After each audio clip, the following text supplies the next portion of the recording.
به نام خدا. سلام دوستان عزیزم، وقتتون بخیر باشه.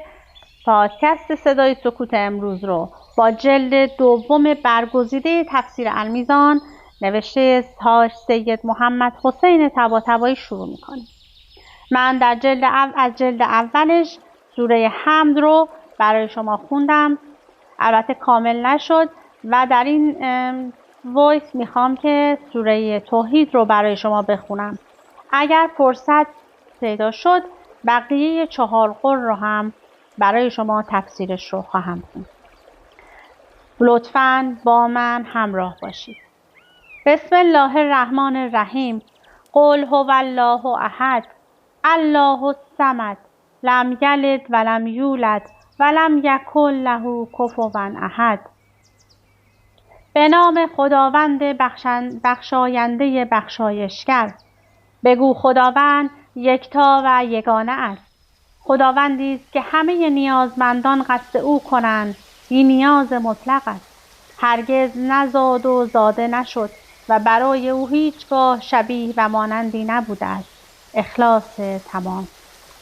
تفسیر: قل هو الله احد کلمه هو ضمیر شأن و ضمیر قصه است و معمولاً در جایی به کار می رود که گوینده اهتمام زیادی به مضمون جمله بعد از آن داشته باشد.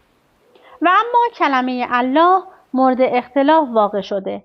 حق آن است که علم به غلبه برای خداست، یعنی قبلا در زبان عرب اسم خاص برای حق تعالی نبود، ولی از آنجایی که استعمالش در این مورد بیش از سایر مورد شد، به خاطر همین غلبه استعمال تدریجاً اسم خاص خداوند گردید.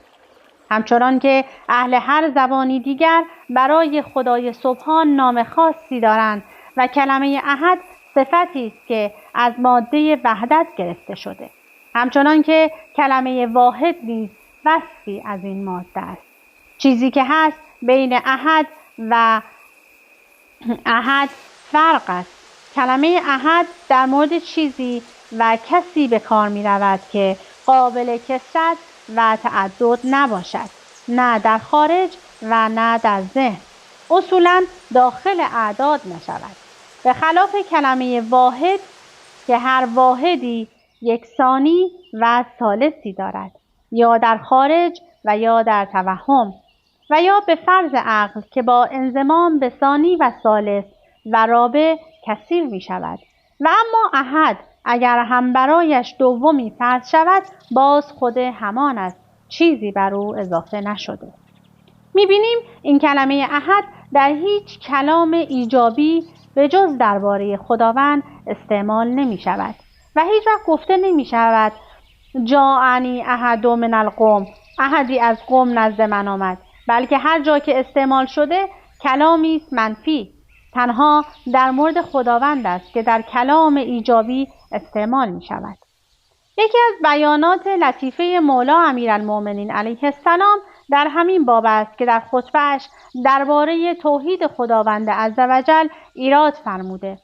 چون این آمده کل مسما بالواحدة غیر قلیل، یعنی هر چیزی غیر خداوند وقتی به صفت و حدت توصیف شود، همین توصیف بر قلت و کمی آن دلالت دارد، به خلاف خدا که یکی بودنش از کمی و اندکی نیست. الله الصمد اصل در معنای کلمه صمد قصد کردن و با قصد کردن با اعتماد است. وقتی گفته می شود صمد یصمد صمدا از باب نصره ینصرو، معنایش این است که فلانی قصد فلان کس یا فلان چیز را کرد در حالی که بر او اعتماد کرده بود. بعضی از مفسرین این کلمه را که صفت است به معنای متعددی تفسیر کردند که برگشت بیشتر آنها به معنای زیر است: سید و بزرگی که از هر سو به جانبش قصد می کند تا حوائجشان را برآورد. و چون در آیه مورد بحث مطلق آمده همین معنا را می دهد. پس خداوند سید و بزرگی است که تمامی موجودات عالم در تمامی حوائجشان قصد او کنند. آری وقتی خدای سبحان پدیدارنده همه عالم است و هر چیزی که دارای هستی است هستی را خدا به او داده، پس هر چیزی که نام چیز بر آن صادق باشد در ذاتش و صفاتش و آثارش محتاج به خداست و در رفع حاجتش قصد او می کند. همچنان که خودش فرموده الا له الخلق و الامر تبارک الله رب العالمین. آگاه باشید که ایجاد و تدبیر تنها به دست اوست. اعراف آیه 54. و نیز به طور مطلق فرموده و ان الی ربک المنتهی. محققاً منتهای هر چیزی به سوی اوست. سوره نجم آیه 42. پس خدای تعالی در هر حاجتی که در عالم وجود تصور شود صمد و بی‌نیاز است. یعنی هیچ چیز قصد هیچ چیز دیگر نمی کند مگر آنکه منتهای مقصدش اوست و به نجاح مطلب و برآمدن حاجتش به وسیله اوست. از اینجا روشن می شود که اگر الف و لام بر سر کلمه صمد در آمده منظور افاده حصر است. میفهماند تنها خداوند صمد علی الاطلاق است، به خلاف کلمه احد که الف و لام بر سرش در نیامده، برای اینکه این کلمه با معنای مخصوصی که افاده می کند در جمله عتباتی بر احدی غیر خداوند اطلاق نمی شود. پس حاجت نبود که با آوردن الف و لام عهد احدیت را در خدای سبحان افاده کند و یا احدیت معهودی از بین احدیت ها را برساند. اما اینکه چرا دوباره کلمه الله ذکر شد، با اینکه ممکن بود بفرماید قل هو الله احد و صمد، ظاهراً این تکرار برای اشاره به این معنا بوده که هر یک از دو جمله هو الله احد و الله الصمد مستقلاً کافی در تعریف خدای عزوجل است. چون مقام معرفی خدا به وسیله صفتی است که خاص خود او باشد. پس معنا چنین است که معرفت به خدا حاصل می گردد، چه از شنیدن جمله هو الله احد و چه از شنیدن الله الصمد، چه آنطور توصیف و تعریف شود و چه اینطور. و این دعایی شریفه در عین حال هم به وسیله صفات ذات خدای تعالی را معرفی کرده و هم به وسیله صفات فعل جمله الله احد خدا را به صفت احدیت توصیف کرده که احدیت عین ذات است و جمله الله الصمد او را به صفت صمدیت توصیف کرده که صفت فعل است. چون گفتیم صمدیت عبارت از این است که هر چیزی به سوی او منتهی می شود. بعضی از مفسرین گفتند کلمه صمد به معنای هر چیز توپاری است که جوفش خالی نباشد و در نتیجه نه بخورد و نه بنوشد و نه بخوابد، نه بچه بیاورد و نه از کسی متولد شود، که بنابراین تفسیر جمله لم یلد و لم یولد تفسیر کلمه صمد خواهد. لم یلد و لم یولد و لم یکن له کفوا احد. این دو آیه کریمه از خداوند این معنا را نفی می کند که چیزی را بزاید و یا بگو ذاتش متصی شود و چیزی از ذاتش از او جدا گردد. حال آن دو چیز و آن جز هر سخنی که می‌خواهد، هر سنخی که می‌خواهد داشته باشد و جدا شدنش از خدا به هر معنایی که می‌خواهی تصور کن، نه به آن معنایی که نصاری درباره خدا و مسیح می‌گویند و نه به آن معنایی که وسنا مذهبان بعضی از الهه خود را فرزندان خدای سبحان می‌پندارند. و نیز این دعای از خدای عزوجل این معنا را نفی می‌کنند که خود او از چیزی متولد و مشتق شده باشد. حال این تولد و اشتقاق به هر معنایی که اراده شود، چه به آن نحوی که وصیت درباره خدایان خود گفتند. وصیت با 3 لثه هستش. که بعضی الهه پدر و بعضی دیگر الهه مادر و بعضی دیگر الهه فرزند است و به نحوی دیگر. و نیز این معنا را نفی می‌کنند که برای خدای تعالی کفری باشد که برابر او در ذات و یا در فعل باشد، یعنی مانند خدای سبحان بیافریند و تدبیر نماید. واحدی از صاحبان ادیان و غیر ایشان قائل به وجود کفری در ذات خدا نیست. یعنی احدی از دینداران و بیدینان نگفتند که واجب الوجوب ازاسمه متعد است و اما در فعل یعنی تدبیر بعضی قائل به آن شدند، مانند وثنی‌ها که برای خدایان خود الوهیت و تدبیر قائل شدند. حال چه خدای بشری مانند فرعون و نمرود که دعوی الوهیت کردند و چه غیر بشری و ملاک در کفر بودن، در نظر آنان این است که برای اله و معبود خود استقلال در تدبیر قائلند و میگویند الله تعالی تدبیر فلان ناحیه عالم را به فلان معبود واگذار نموده و او فعلا مستقل در تدبیر آن ناحیه است، همانطور که خود خدای سبحان مستقل در تدبیر آن ارباب و الهه است و او رب الاربان و الهه است. و اگر برابری در صفات را نشمردیم، برای آن بود که صفت یا صفت ذات است یا صفت فعل.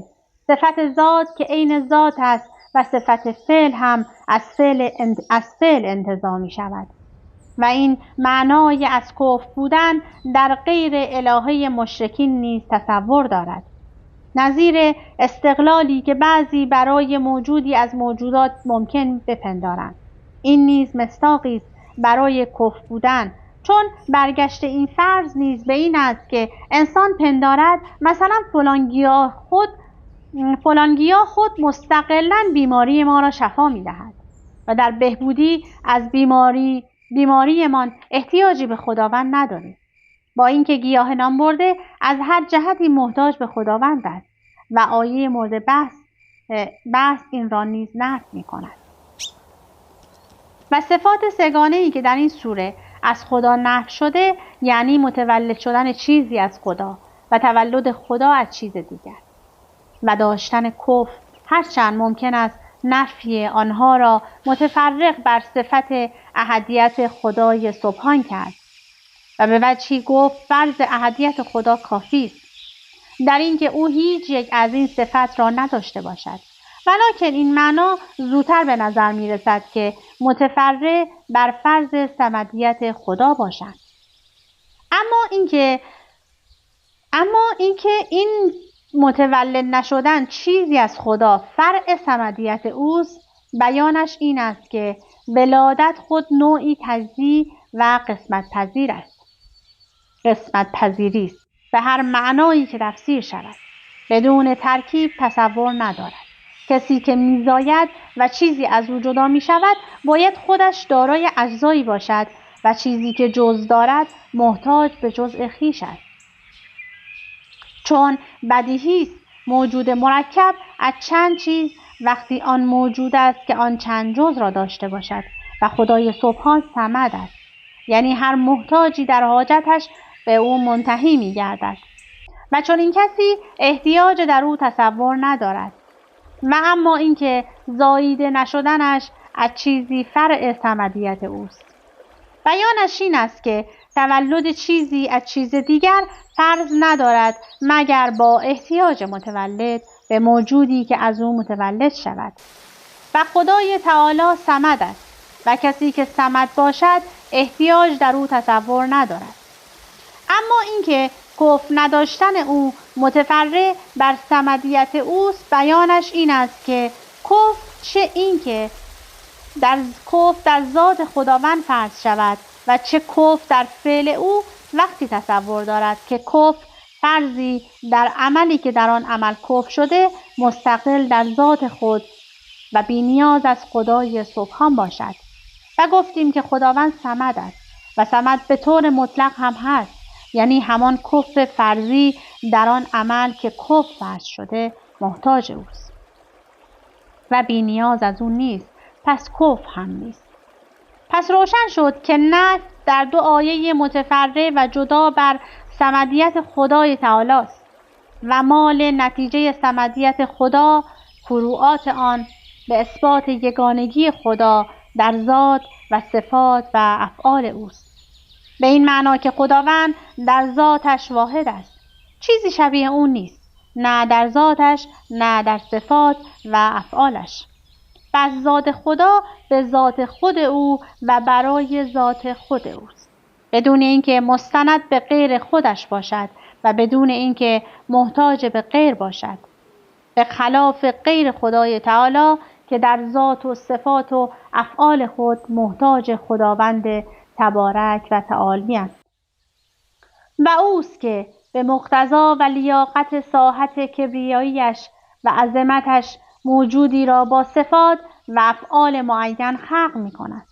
پس حاصل مفاد سوره این است که خداوند را به صفت احدیت و واحدیت توصیف می کند.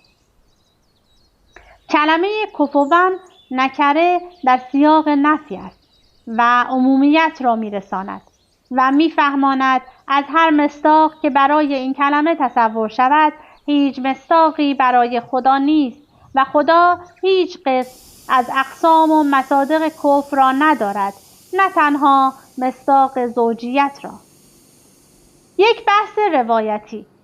روایت در کتاب معانی به سند خود از اسبق ابن نبات از علی علیه السلام روایت آورده که در ضمن حدیثی فرمود نسبت خدای عزوجل همان سوره قل هو الله احد است. روایت در در منصور است که ابو عبید در کتاب فضائل خود از ابن عباس از رسول خدا صلی الله علیه و آله و سلم روایت کرده که فرمود سوره قل هو الله احد ثلث قرآن است. روایت در نهج البلاغه درباره خداوند آمده احد لا به تعویل عدد احد است، اما نه به تعویل عدد. مؤلف این روایت را در توحید هم از امام رضا علیه السلام نقل کرد به این عبارت احد لا به تعویل عدد. روایت در اصول کافی به سند خود از داوود ابن قاسم جعفری روایت آورده که گفت به امام جوادالائمه علیه السلام عرضه داشتم کلمه صمد چه معنایی دارد؟ فرمود به معنای سید مسمود و الیه است، یعنی بزرگی که تمام موجودات عالم در حوائج کوچک و بزرگ به او مراجعه می کنند و محتاج اویند.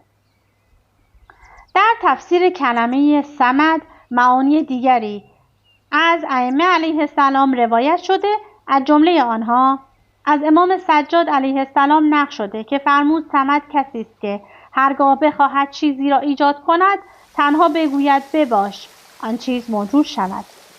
صمد کسی است که در یکتایی و ضد نداشتن یگانه است و نیز در نداشتن شکل و مثل و شریک یکتاست. روایت است که در کتاب توحید از امیرالمؤمنین علیه السلام روایت آورده که فرمود در عالم رویا خضر علیه السلام را دیدم و این رویا یک شب قبل از جنگ بدر بود. به آن جناب گفتم از آنچه داری چیزی به من تعلیم بده که بر دشمنان یاری شوم، غلبه کنم. خضر گفت بگو یا هو یا من هو الا هو یا هو یا من هو الا هو. به هر دو صورت میشه خون، هم هو هم هو. همین که صبح شد رویای خود را برای رسول خدا صلی الله علیه و آله و سلم بازگو کردم. به من فرمود ای علی اسم اعظم را یاد گرفتی؟ و این کلام در جنگ بدر همچنان بر زبانم بود و نیز در آن کتاب آمده که علی علیه السلام سوره قل هو الله احد را خواند و بعد از آن گفت یا هو یا من هو الا هو. اغفرلی وانصرنی علی القوم الکافرین، یعنی ای کسی که نیست او مگر او، مرا بیامرز و مرا بر قوم کافر یاری فرما. روایت است که در مجمع است که از رسول خدا صلی الله علیه و آله و سلم روایت شده که بسیار میشد رسول خدا حسن و حسین را با این دو سوره قل اعوذ تعویذ میکرد. روایت است که در تفسیر قمی از پدرش، از نوفلی، از سکونی، از امام صادق علیه السلام روایت آورده که فرمود رسول خدا صلی الله علیه و آله و سلم فرمود فقر با کفر فاصله چندانی ندارد و حسد آنقدر مؤثر است که گویی می‌خواهد از قضا و قدر الهی هم جلو بزند. مؤلف این روایت به همین عبارت از انس از رسول خدا صلی الله علیه و آله و سلم نقل شده. روایت است که در مجمع است که از انس بن مالک روایت شده که گفت رسول فرمود شیطان پوزه خود را بر قلب هر لسانی خواهد گذاشت. اگر انسان به یاد خدا بیفتد او می‌گریزد، دور می‌شود و اما اگر خدا را از یاد ببرد دلش را می‌خورد.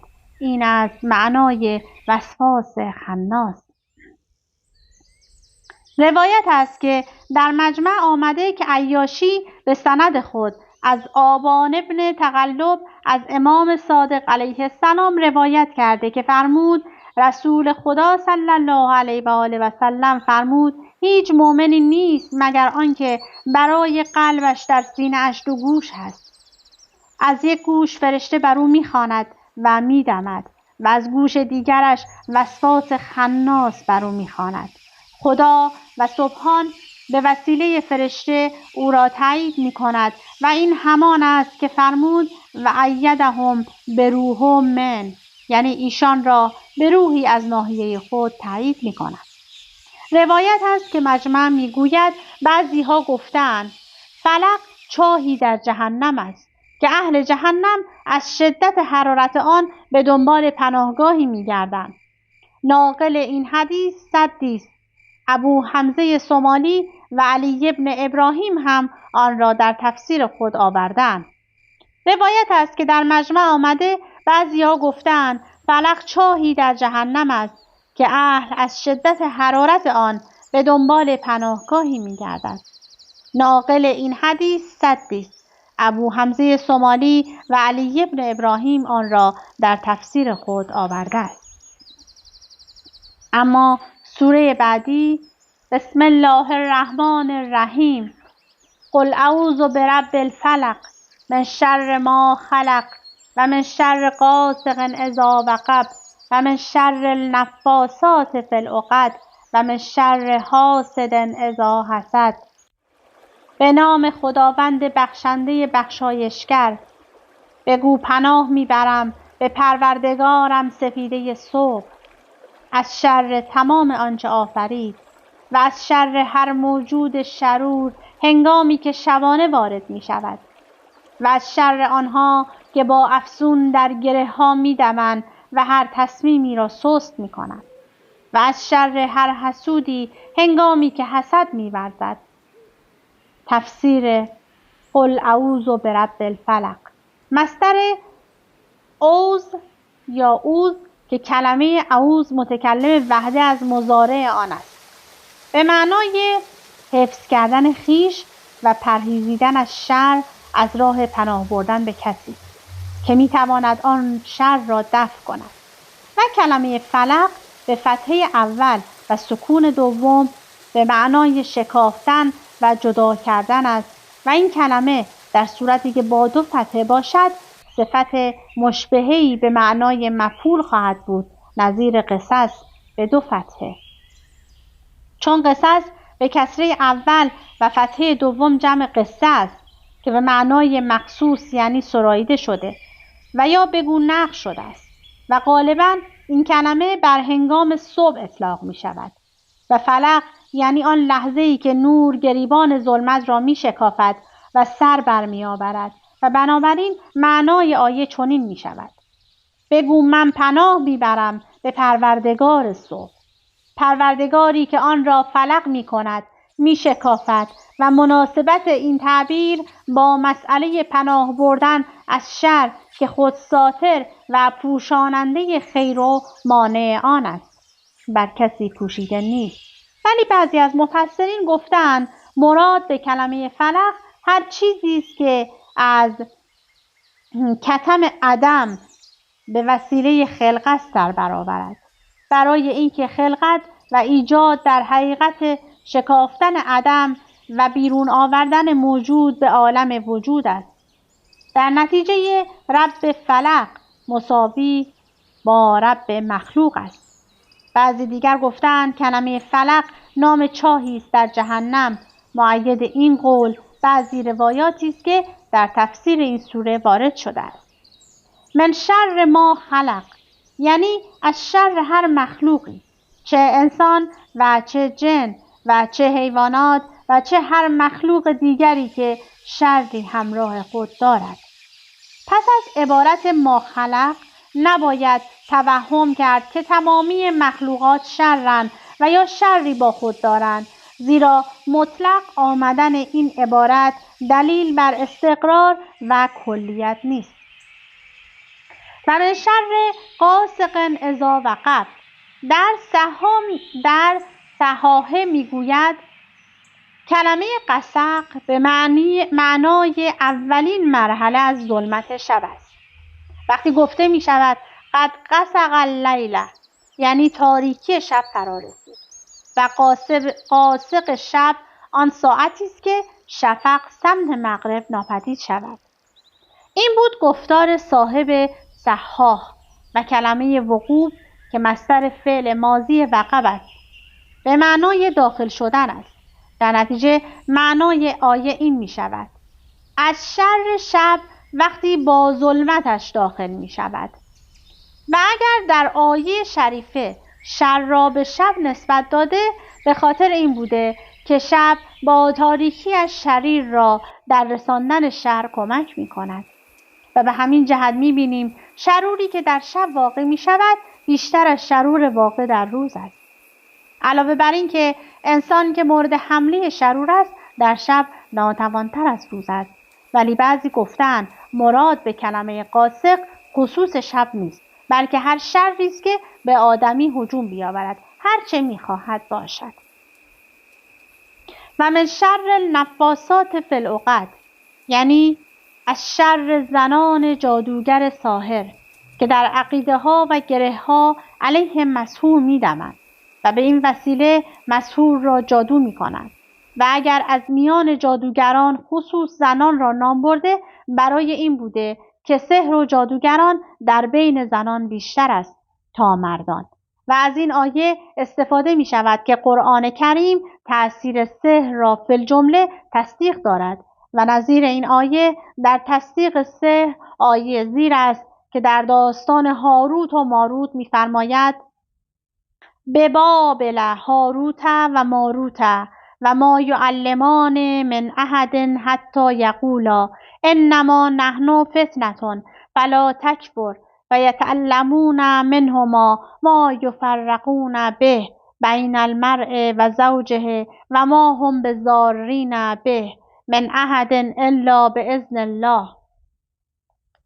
پس از هاروت و ماروت آن سحری را می‌آموختند که به وسیله آن بین شوهر و همسرش جدایی بیندازند، ولی آنها نمی‌توانند به احدی آسیب برسانند مگر به اذن خدا. سوره بقره آیه 102. و نیز نظیر آن آیه است که سخن از ساحران فرعون دارد. و من شر حاسد اذا حسد، یعنی از شر حسود وقتی که مبتلا به حسد گشته و مشغول اعمال حسد درونی خود شود و علیه محسودی دست به کار گردد.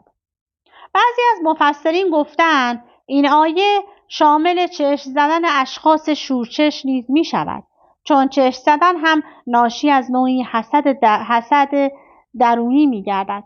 شخص حسود وقتی چیزی را ببیند که در نظرش بسیار شگفت‌انگیز و بسیار زیبا باشد، حسدش تحریک شده با همان نگاه زهر خود را می‌ریزد. بسم الله الرحمن الرحیم. میریم برای سوره آخر. قل اعوذ برب الناس ملک الناس اله الناس من شر الوسواس الخناس الذی یوسوس فی صدور الناس من الجنة والناس. به نام خداوند بخشنده بخشایشگر. بگو پناه میبرم به پروردگار مردم، به پادشاه مردم، به خدا و معبود مردم، از شر و وسوسه‌گر پنهانکار که در درون سینه انسانها وسوسه میکند، خواه از جن باشد یا از انسان. تفسیر قل اعوذ برب الناس ملک الناس اله الناس. طبع آدمی چنین است که وقتی شری به او متوجه می شود و جان او را تهدید می کند و در خود نیروی دفع آن را نمی بیند، به کسی پناهنده می شود که نیروی دفع آن را دارد تا او وی را در رفع آن شر کفایت کند و انسان در این گونه موارد به یکی از این سه پناهنده می شود: یا به ربی پناه می برد که مدبر امر او و مربی اوست و در تمامی حوائجش از کوچک و بزرگ به او رجوع می کند. در این هنگام هم که چنین شری متوجه او شده و بقای او را تهدید می کند، به وی پناهنده می شود تا آن شر را دفع داده بقایش را تضمین کند.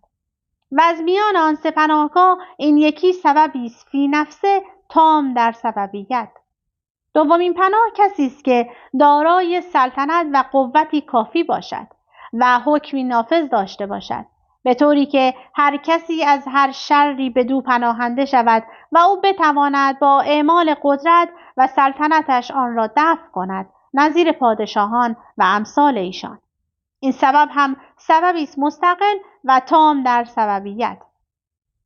سومین پناه آن عبارت است از الهی که معبود واقعی باشد، چون لازمه معبودیت اله و مخصوصاً اگر الهی واحد و بیشریک باشد این است که بنده خود را برای خود خالص سازد، یعنی جز او کسی را نخواند و در هیچ یک از حوائج از جز به او مراجعه ننماید، جز آنچه او اراده می کند اراده نکند و جز آنچه او می خواهد عمل نکند.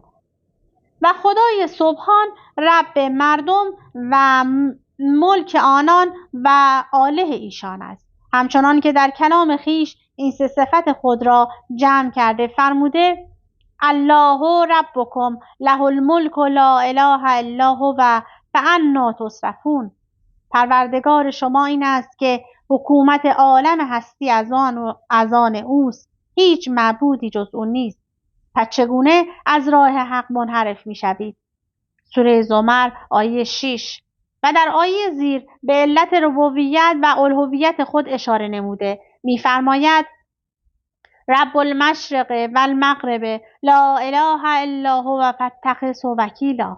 همان پروردگار شرق و غرب که معبودی جز او نیست، او را نگاهبان و وکیل خود انتخاب کن. سوره مزمل آیه 9. و در آیه‌ای که از نظرت می‌گذرد به علت مالکیت خود اشاره نموده می‌فرماید: له ملک السماوات و الارض و الی الله ترجع الامور. مالکیت آسمان‌ها و زمین از آن اوست و همه کارها به سوی او بازگردانده می‌شود. سوره حدید آیه 5.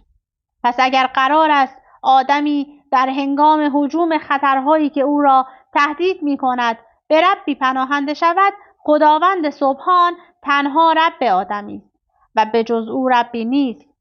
و نیز اگر قرار است آدمی در چنین مواقعی به پادشاهی نیرومند پناه ببرد، الله تعالی پادشاه حقیقی عالم است، چون له الملک و له الحمد. ملک از آن اوست و حکم هم حکم اوست. سوره تغابن آیه 1. و اگر قرار است در چنین مخاطری به معبودی پناه ببرد، الله تعالی معبودی واقعی است و به جز او اگر معبودی باشد قلابی و ادعایی است. من شر الوسواس الخناس. در مجمع البیان آمده که کلمه وسواس به معنای حدیث نفس است، به نحوی که گویی صدایی آهسته است که به گوش می رسد. این گفتار صاحب مجمع است و بنا به گفته وی کلمه وسواس مانند کلمه وسوسه مصدر خواهد بود. هم صاحب مجمع و هم دیگران آن را مصدری سماعی و برخلاف قاعده دانستند، چون قاعده اقتضا می‌کرد و او اول این کلمه یکسره خوانده شود، همچنان که مصدر سایر افعال 4 حرفی حرف اولش به کسره خوانده می شود. مثلا میگوید زلزل، یزلل، زلزالا. و به هر حال ظاهر این آیه همانطور که دیگران نیز استظهار کردند این است که مراد به این مصدر معنای وصفی است که مانند جمله زید عدالت است. به منظور مبالغه به صیغه مصدر تعبیر شده و از بعضی نقل شده که اصلا کلمه مورد بحث را صفت دانستند نه مصدر. و کلمه خناس صیغه مبالغه از مصدر خنوس است که به معنی اختفاء بعد از ظهور است. بعضی گفتند شیطان را از این جهت خناس خوانده که لایزال آدمی را وسوسه همی کند و به محض اینکه انسان به یاد خدا میافتد پنهان می شود و عقب می رود. باز همین که انسان از یاد خدا غافل می شود جلو می آید و به وسوسه می پردازد. الذی یوسوس فی صدور الناس.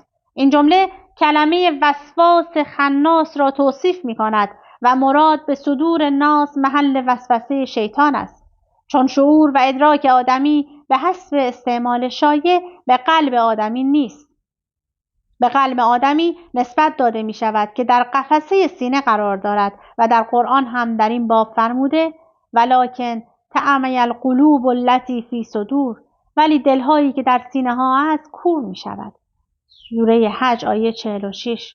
من الجنة و الناس. این جمله بیان وسواس خناس است و در آن به این معنا اشاره شده که بعضی از مردم کسی است که از شدت انحراف خود شیطانی شده و در زمره شیطانها قرار گرفته است.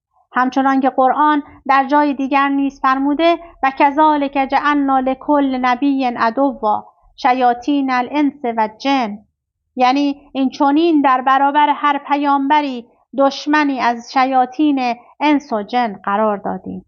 سوره انعام آیه 112. و این سوره آخرین سوره از پایان برگزیده از جلد 40 تفسیر المیزان بود و نویسنده ای از مؤلف الحمدلله که این کتاب تفسیر المیزان به پایان رسید و فراغت از تألیف آن در شب مبارک قدر یعنی 23 ماه رمضان سال 1390 هجری اتفاق افتاد و کسی که برگزیننده این تفاسیر بوده نوشته الحمدلله به این کار مفید توفیق یافتم. به طور مداوم سلام و صلوات باشد بر مولا و سرور ما حضرت محمد و آل او صلوات الله علیهم الی روز قیامت. برگزیده پس از 4 سال کار مداوم صبح و عصر در سال 1387 هجری شمسی به پایان رسید. امیدوارم که از این کتاب خوشتون اومده باشه و دوستش داشته باشین. این هم کتاب متنوعی بود در بین کتاب‌هایی که خواندم. اگر دوست داشتید میتونید خلاصه این تفاسیر رو بگیرید و مطالعه کنید. به لحظات و نوشته‌های هیجان انگیز و آرام بخشی میرسید. ممنونم که با من همراه بودید. تا وایس بعدی، خدا نگهدارتون.